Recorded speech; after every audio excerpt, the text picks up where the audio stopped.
All right.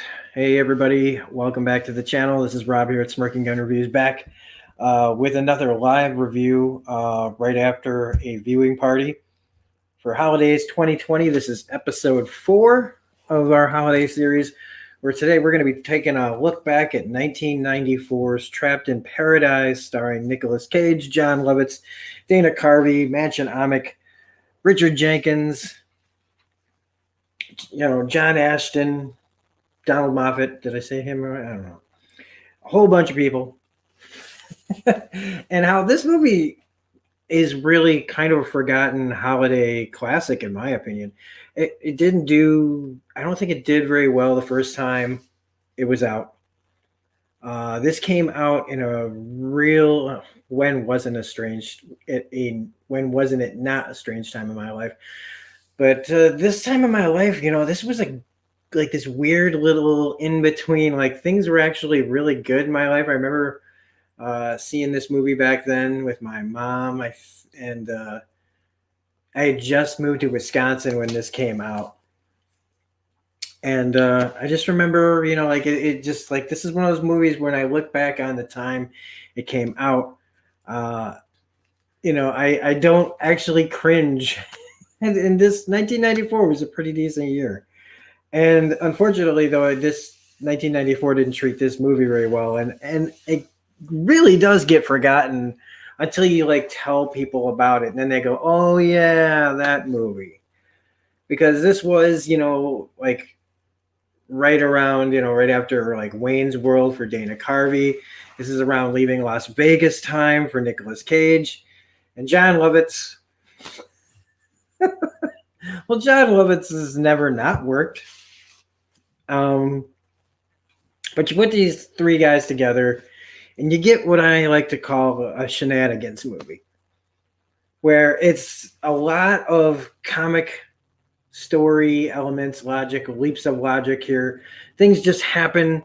Think people don't behave like normal people. Cops make mistakes that cops wouldn't make. It's just one of those movies where the plot needs things to happen, and you either accept it or you don't as you go along with the movie, and whether or not that breaks it for you. And for me, nostalgia kind of holds a little bit, but watching it now, I see flaws. This is not a perfect movie. And it is like too long. It's an hour and 52 minutes. And I was really shocked by that looking back, and I didn't remember it being this long. And there are moments that really this whole, like, once they rob the bank, everything gets really stretched out, super long. Um, I don't know why. It just feels like they, in this story that we're going to be talking about, I felt like it didn't really need all that extra time invested in letting our characters know like how far, like how wrong what they did it was, and how guilty they should feel before they like do the right thing. I think that went way above and beyond having to show us that much. Um, this movie also kind of reminds me of like old Three Stooges, and not because there, like a lot of physical humor. There really isn't. It's the personalities and the situation that makes me feel like Three Stooges. Like the three guys go to a place where they get involved in a bank robbery, and then they, in the end, like, spoilers. It's before the movie here, so if you haven't seen this movie, stop and watch it. It's on HBO Max right now. Um, that, and then I lost my train of thought. Um, wow, I really did lose my train of thought. So shit. I wish I could go back and like talk. So Three Stooges, yeah, Three Stooges. Not in like the like physical stuff, but how the guys are, how they act. Um, where you get the money back. They get the money back at the end. That's where we were going with it. Is that it feels very much like that kind of formula, like a Three Stooges movie, where a lot of just nutty stuff happens, and you know, and then in the end, though, everybody gets what they deserve, or Just a general happy ending where misunderstandings are had. And then you get the guys that kind of behave like everybody's fighting, like at least Lovitz and Cage are fighting to be who's Mo in this movie. But the contrast for each of these guys is pretty good. Cage is really, really good here. He's really caging the hell out of it. Like every kind of idiosyncratic kind of behavior, eccentric behavior that we've ever seen from Nicolas Cage is in this movie.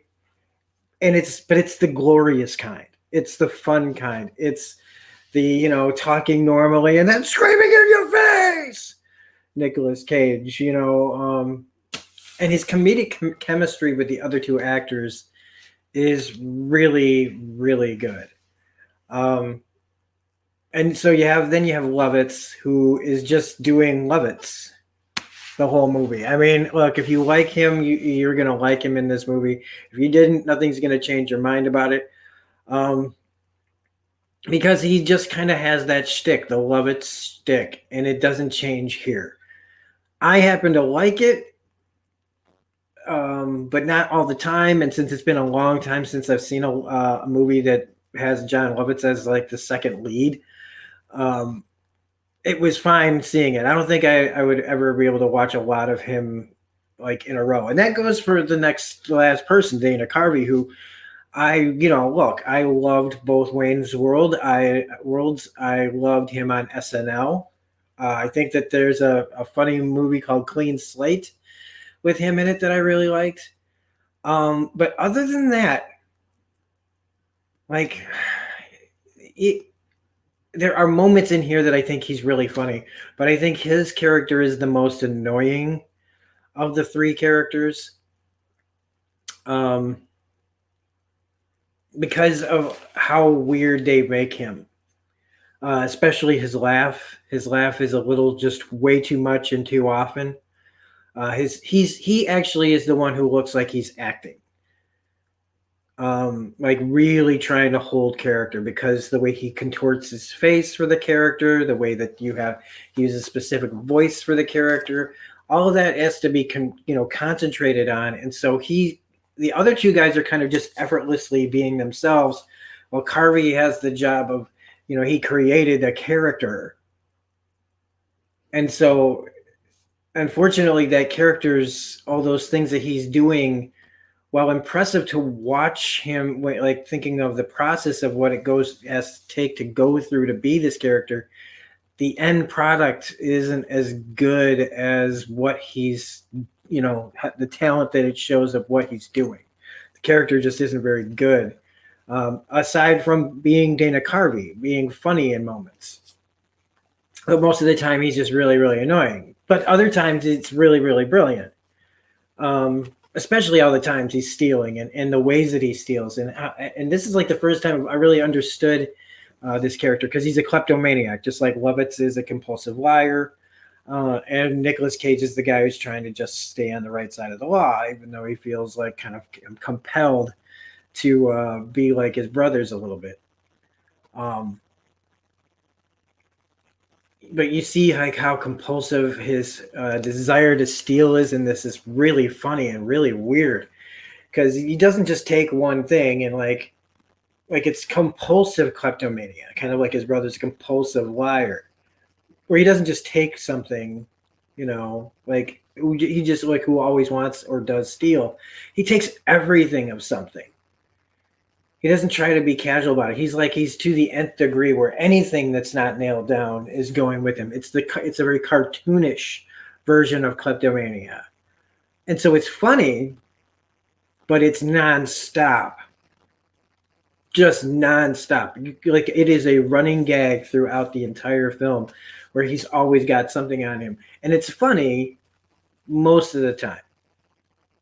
I thought the most funny was when I really understood what he was doing and the levels that he's at, was when he took the gravy and just dumped the whole thing on, almost like everything he has. And this isn't even something he's stealing. It's like if he has the opportunity to have something, he will take all of it, not just a little bit. And I think that that's a really interesting, weird way to look at it, because he can't, they call him, like they make a joke which really probably wouldn't fly today about him being mentally retarded, when he's not. He's just really, really weird. But I'd have to say that he's like the character that just stands out of being like this real hit and miss. As much as I hate saying it, because it's like I love Dana Carvey's early work, but at the same time, I really don't know that much of it. He hasn't really done a lot of work other than like all the skits you've seen on SNL and a few movies in the early '90s. It's kind of like he's, I know he had the Dana Carvey show on ABC for a while, but and that was all right. But I know he got sick too. So, but anyway, the rest of this movie, because we've been going on for 10 minutes about the cast and all that. So, yeah, this is definitely a 90s movie. Like I said, it goes on for a little bit too long. But, the overall premise, even though we've talked about, kind of roundabout ways, that there's these three guys played by Cage, Lovitz, and Carvey. Bill, Dave, and Alvin. They're the Firpo brothers. And Dave and Alvin are getting out of jail. And Nicolas Cage has to go pick them up. And he knows, like, he's preparing for the scams that they have. And the whole movie's premise is he gets scammed into going down to Pennsylvania, where they're not supposed to go because they're on parole, to rob a bank in this Norman Rockwell-esque town that is just dripping with, like, Mayberry had more going on. Like Barney, like this, that at least Mayberry had Barney Fife and Andy Griffith. This place doesn't even have that. And so it's this ripe bank that everybody talks about robbing, even though, like, if the place has been like this for this long, how is it that nobody's robbed this place before? But it's, again, shenanigans. You have to, like, believe in a place like this even exists, even in '94. Okay, I live in a small town, very small town. It reminds me of this place, but even this place hasn't, like, a little more sense than the town in this movie. And so, yeah, they go there, they rob the bank, and kind of like Bill Murray's movie where he tries to he robs a bank in New York dressed as a clown, and the movie title is escaping me. Quick Change, where it's about, like, the robbery's kind of easy, but getting out of town isn't. And that's what happens here, where they get the money, but then trying to get away in the middle of this snowstorm, this epic snowstorm, and leaving. Even though I don't know why they just don't take the money and go south and say, fuck it. Like, why? Why go home when you have $275,000, but they have to get back for their parole hearing? Like, man, just drive to where there's no snow, pay for a ticket on an airplane, go back home. Send the two guys that need to be back home, then you just drive. You wait it out. You get a hotel room, and you chill. But then you don't have a movie.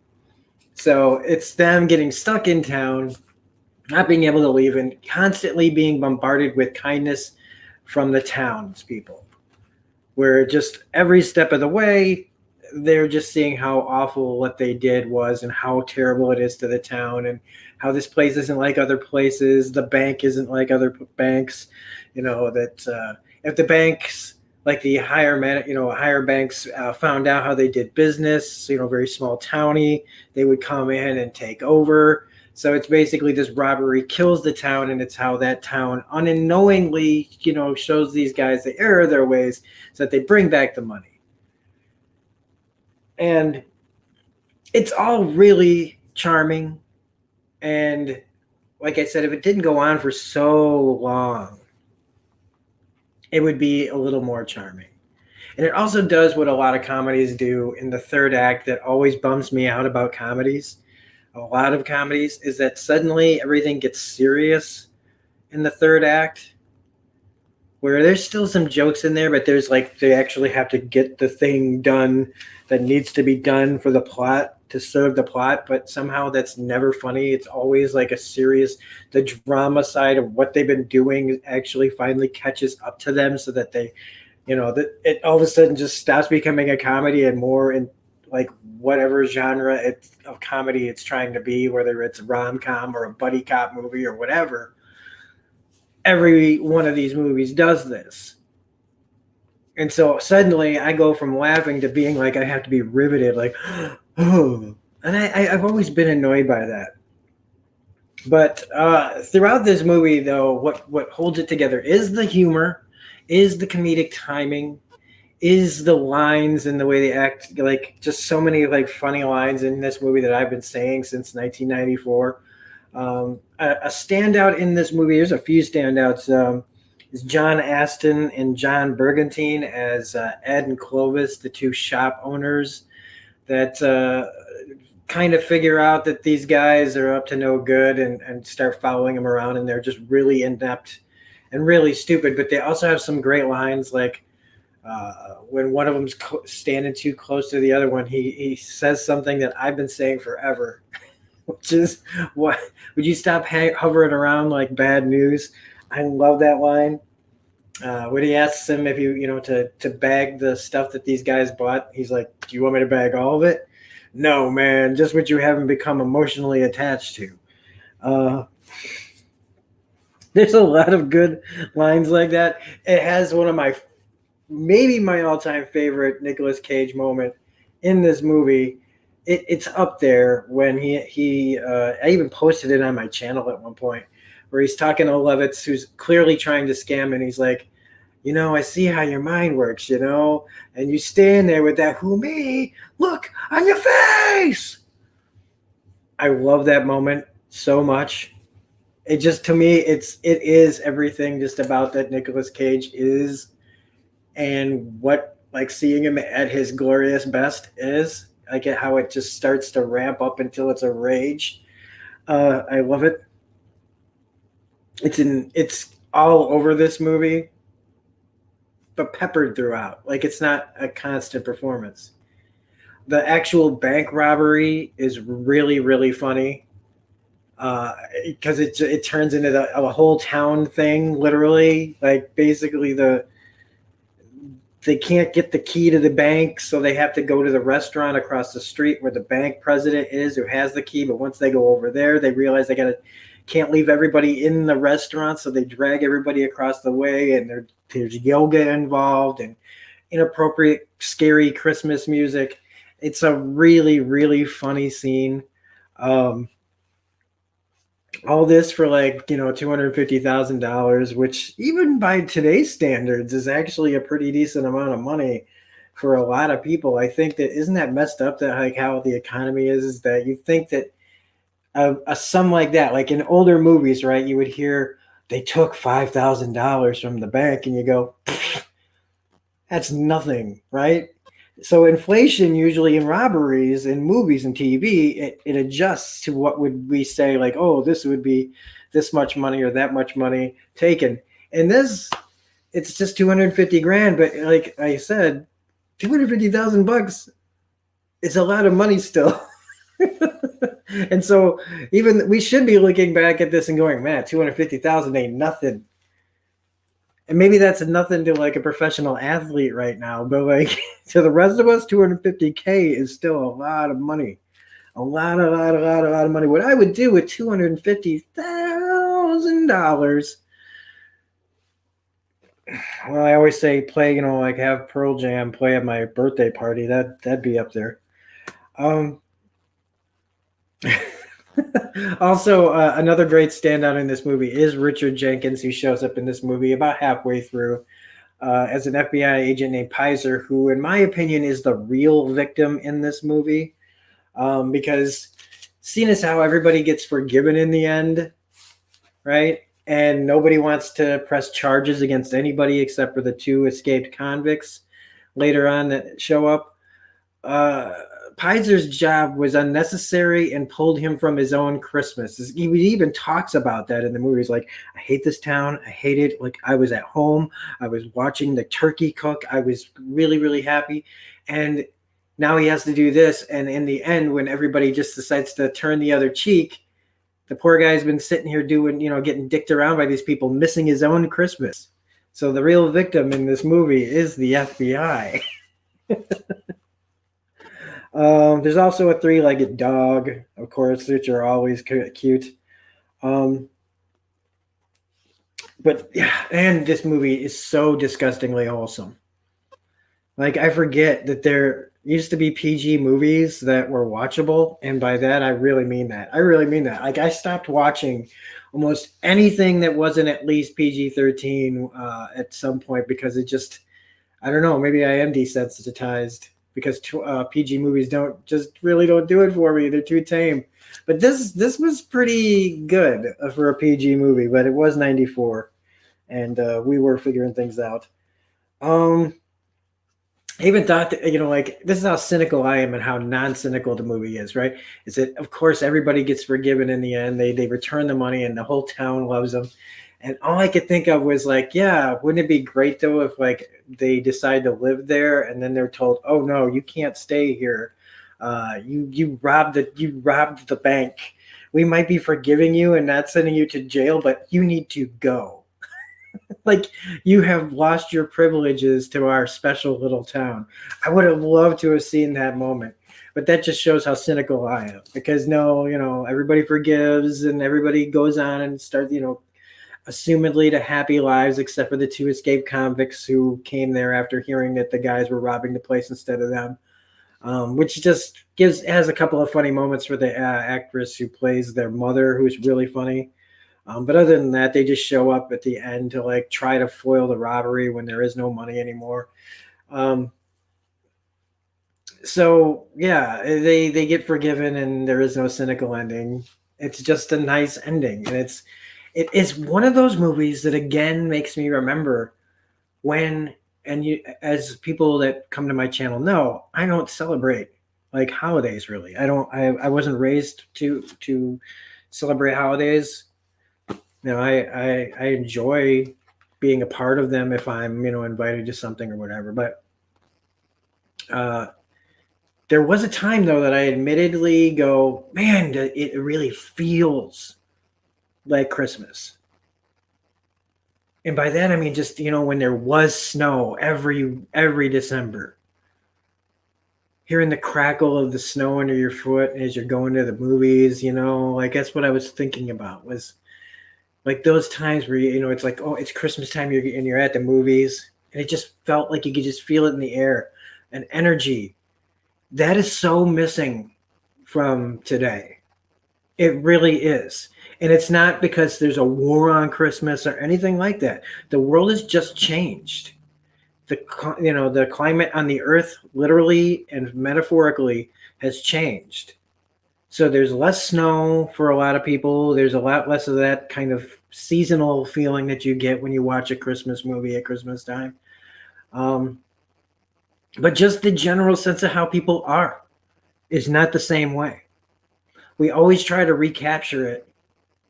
And that's one of the reasons why these new movies are so well beloved is I think because it does remind a lot of people what that feeling is like or was like. Because honestly, as a person on the outside looking in, I can just tell that, well, sure, maybe some people it's never changed and they've been able to keep that kind of feeling going forever. But I feel like in these times, it just really, it's an overwhelming opposite feeling of that. And I don't know when it happened, but it happened in the last 20-ish years. And it's one of the reasons why watching a movie like this is like really does remind you of like the way things used to feel in movies about Christmas and just in general, like the Christmas time spirit. This movie has that feeling all over it, even though it's amidst a robbery. They wrote it in here, the spirit in here. And while I don't go for that kind of thing, I still recognize it when I see it. And that's one of the reasons why this is a special movie. It's because they literally don't make movies like this anymore because the world is a different place. And you have to go back and watch movies like this to be reminded of what it was. And it's unfortunate that we can't bottle it up and release it into the world now. Because even from a guy who doesn't celebrate, it would sure feel nice to have those feelings again of togetherness.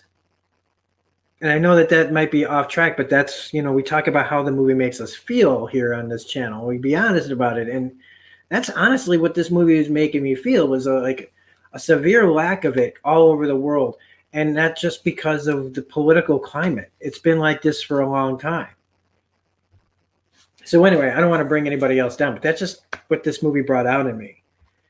That and the fact that I forgot about the joke about the license plate. There's the two guys that are the shop owner idiots.